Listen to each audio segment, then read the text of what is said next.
અમદાવાદના વીર સાવરકર સ્પોર્ટ્સ કોમ્પ્લેક્સમાં આંગણવાડી વર્કરોનું પડકાર મહાસંમેલન યોજાયું, જેમાં પગાર વધારો, કાયમી નોકરી સહિતની અનેક પ્રકારની માંગને લઈને 2000થી વધુ મહિલાઓએ સરકાર સામે વિરોધ નોંધાવ્યો હતો.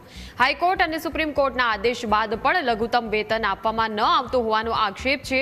આંગણવાડી વર્કર્સને 24,800 અને આંગણવાડી હેલ્પ વર્કર 20,300નું વેતન ચૂકવવાની માંગ કરી રહ્યા છે. ગુજરાતના 1 લાખથી વધુ આંગણવાડી વર્કરો જે દરરોજ 1 કરોડથી વધુ નાના બાળકોને પોષણયુક્ત આહાર આપી તેમના ભાવિને ઉજ્જવળ બનાવે છે, તેમના પ્રશ્નોનું નિરાકરણ ન આવતા આજે આંગણવાડી વર્કરોએ પડકાર મહાસંમેલન યોજી વિરોધ નોંધાવ્યો.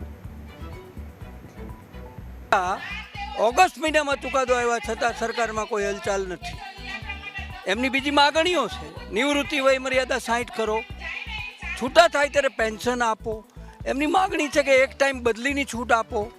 તમે જે સાવ તદ્દન વ્યાજબી માગણી અને ઉપરાંત આ બહેનો ખાલી પોતાની માગણી નથી કરતી, જે બાળકો કુપોષિત છે એને માટે આ બહેનો કામ કરે છે. ગામડે ગામડે એમને પોષણ આહાર પહોંચાડે છે. એ પોષણ આહારની રકમના દર 19માં નક્કી થયેલા છે.